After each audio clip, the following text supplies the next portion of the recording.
За ер нь ярилцлага бол тийм алдаатай яваад байгаа. Энэ агарын одоо хөлгийн түлшний гэрээ гэдэг бол ийм тусдаа зүйл бол ерөөсөө биш байгаа. Энэ яасан бэ гэхээр бид нар Оросын холбооны улсаас одоо бензин, дизель түлшээ тогтвортой авъя гэдэг гэрээ хийя гэдэг ийм саналыг бид нар тавьдیں۔ Манай засгийн газар. Тэгэхээр окей, энийг чинь хийя.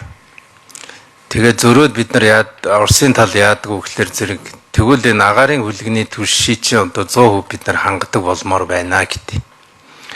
Тэгээ энэ гэрээ хийх юм бол та нартай бид нар бензин түлшний гэрээ хийя гэдэг. Гамбат гişүнэ. Ерөөсөө энэ түүх нь бол ийм. Тийм тэгээд хоёр гэрээн дээр Оросын ерөнхийлөгч ирэх үеэр зурдیں۔ Нэг нь бол энэ санамж, нөгөөх нь болохоор энэ гэрээ байгуулагдсан тохиолдолд хүчин төгөлдөр болно гэсэн бензин, дизель түлшний гэрээ байгаа. Тиймээс дамжин юм аа. За энэ дотор дахиад асуудал байдیں۔ Эгийн голын цахилгаан станцыг бид нар ярих гэдэг. Улаанбаатар хотод байгаа Оросын холбооны улсын өмчийг буцааж өгье гэдэг яриануд байдیں۔ Төмөр замын шинжилэл пакэжээр энэ яриан дотор байдیں۔ Тэгэхээр энэ болгоныг одоо гадаад яам арай жоохон ой санамжтайгаар энэ аюулгүй байнгын орон дээр орж иж асуудлаа ярьдаг баймаар байна. Энэ ч хоёр улсын хоорондын харилцааны асуудал. Гадаад яам аж үйлдвэрийн сайд руу өшгөлж ин болдгоо ийм яриануд байгаад байгаа маа. Жишээлбэл одоо бид нар яг энтэй уялдуулаад төмөр зам эгийн гол гэдэг хоёр зүйлээ өнөөдөр яриад нэлээд урагшлуулсан байх учиртай юм. Тэгээ тэрийг одоо гадаад яам хийж гэнэ үгүй юу? Мөн энтэй уялдуулаад бид нар энэ хин хоолойны төсөл гэдэг зүйл яг аль төвшөнд явна гэдэг ийм мэдээлэлтэй байх ёстой. Тэгээ зүгээр дамжин сайдад анхааруулж хэлэхэд тэр байгууламж гэдэг зүйлээ яг нэг мөр болгож их хурлаар оруулахгүй бол эн чинь их хурлаар нэг удаа ороод унтсан. Их хурл эсэргүүцсэн. Тэгээд энэ Оросын талын санал, шахалт гэдгийг бид нар ойлгож хүлээж авахгүй бол дамжин буруу ярьж байна. Бид их гавьяа байгуулах гэж байна гэж одоо худлаа ярьж юусоо болохгүй шүү. Нөгөө талдаа тэр нисэх бодол дээр ерөөсөө өмч өгж болохгүй. Ягаад гэвэл Оросын холбооны улстай яриа хилцэр гэхээр нэг ийм өмчийн хэрүүл рүү ороод идэх юм. Сургуулийн газар, Ленин клуб, одоо төмөр замын газар гэдэг нэг амар том сэдвтэй. Бид ерөөсөө юм ярьж болдгоо. Урдаас одоо энэ төмөр замын газараа бид аммаар байна. Тэгэхэд одоо явандаа энэ нисэх бодол дотор Оросын холбооны улс өөрийн гэсэн газартай болно гэдэг ийм асуудал яригддаг болох вэ? Тэгээ би бол гол тодруулж байгаа юм бол манай энэ юуны баялагын сайд гэрээг хамгаалж түлхэх гэхээсээ илүүтэйгээр энэ хоёр улсын харилцааны асуудал гэдгийг их тодорхой хэлээд өмч бол бид нар өгмөөргүй байна гэдгийг Оросын талд шулуухан хэлдмээр байна. Яг гэвэл өмч гэдэг чинь хоёр улсын харилцаанд яг сэв болоод идэг байлээ л болдгоо. Зарим засгийн үед хаягдчихдаг. Тийм зүйл байгаад байгаа маа. Тийм учраас би зүгээр байнгын ороо яг энэ хэлэлцээрийг их хурлаар сойрхон батлах үеэр Оросын холбооны улстай хийж байгаа сүүлийн 10 жилийн гэрээ хэлэлцээрийг нэг сонсомоор байх юм. Уг нь тэмүүлэн дарга байвал энийг хэлье гэж бодож байгаа. Тэр гадаад хэргийн сайд нэрээд деталь бүх юма гадаад байнгын ороонд ярмаар байна. Ингэжээж хоёр улсын харилцаа бүтэн харагдана. Тэгэхгүй бол энэ Гамбат гişүний хэлж байгаа үнэн шүү дээ. Өмчлөлттэй холбоотой, гэрээтэй холбоотой мэдээллийг яг тодорхой манай газрын дарга өгөн. Тэгээд гантөмөр сайд маш их баярлалаа.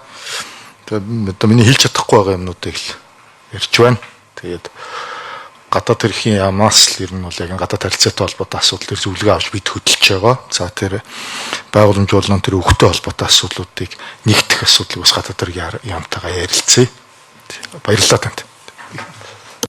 Шинэ нисэх онгоцны шатгуун хангамжийн байгууламж бол зөвхөн төрийн өмчт эрч соёл компани нэр дээр байна. Хамтарсан компани бол зөвхөн үйл ажиллагааг хариуцна. Байгууламжаар дамжуулж бүтээгдэхүүн нийлүүлэх асуудлыг дамжуулна. Ямар нэгэн өмчлөлийн асуудал байхгүй. Үүн дээр бол хоёр талаас харилцаа ойлголцлын сануун жижиг байгаа мөн хэлцээр дээр дурддагдсан өмчлөлийн асуудал ерөөсө дурддаг байгаа байгууламжийн талаар.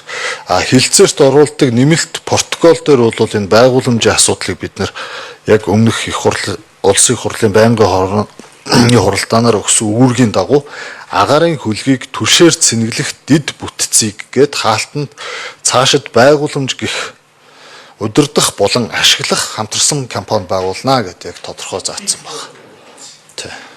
Тэгэхээр энэ ойлголтын зүрэг гол бидний байгуулсан протокол бол ойлголт.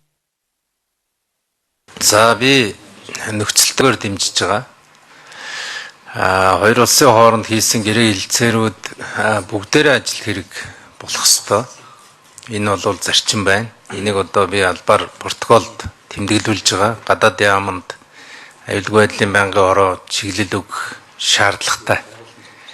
Юу вэ гэхлээр энэ гэрээ их хурлаар сойрхон батлахдаа зэрэгцүүлээд түлшний хангамжийн дизель түлш бензиний хангамжийн тэр гэрээ бол амьлах ёстой.